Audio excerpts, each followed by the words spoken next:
Why the traditional approach to behavior change tends to backfire. The psychology of change.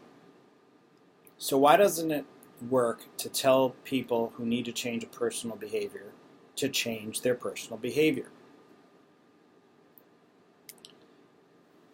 The psychology of change has been well described by Prohaska and D. Clemente in their trans-theoretical model or stages of change model. This model describes how people think about making a change and actually enact a change. People start in a pre-contemplation state where they're not even thinking that a change is necessary.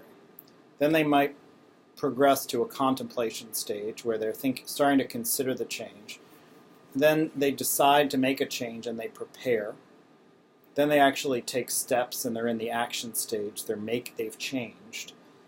Then they're in the maintenance stage, at which point they've made a change and they can either relapse, going back to the unhealthy behavior, or graduate, where they're no longer at risk for the unhealthy behavior. The importance of this model is that 80% of patients are in the pre-contemplation or contemplation stage. So they're either not even thinking about changing or only considering the possibility of change. But they're not preparing. They're not ready to change.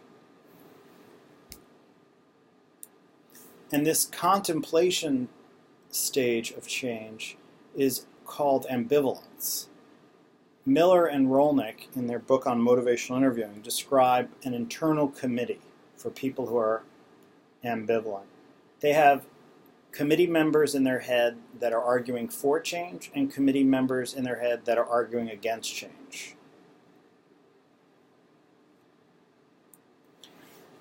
Now, what happens when somebody who is ambivalent, who's in the 80% of the population, they're still not sure about making a change? What happens when a person who's ambivalent comes into contact with somebody who is in a healthcare role and is operating under a traditional framework of telling people what to do, why to do it, and how to do it?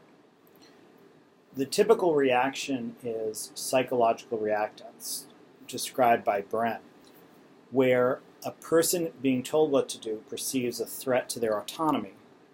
And in order to resist that threat to autonomy, in order to assert their autonomy, they argue against what the person's telling them to do.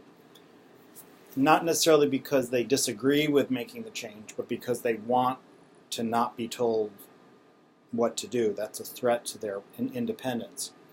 And when somebody is ambivalent, that takes the form of siding with the committee members on the opposite side of what the person's saying. So if you're a smoker, you have an internal committee saying you should keep smoking and an internal committee saying you should stop smoking. If you run into a healthcare provider who's telling you to stop smoking, then you're likely to side with your internal committee members who are telling you to keep smoking. So psychological reactance explains why telling people what to do tends to backfire. So what happens when somebody in the contemplation or pre-contemplation stage, 80% of the population, encounters a healthcare provider telling them to change? They're going to react usually to side with the internal committee members that argue against change. They're going to think, if somebody's telling them to change, they're going to think change is not possible. I can't change. What happens for somebody who is then thinking that they can't change is explained by self-determination theory. By thinking they can't change or by expressing to another person they can't change, they're actually determining their future, that they won't be able to change because they've talked themselves out of the possibility.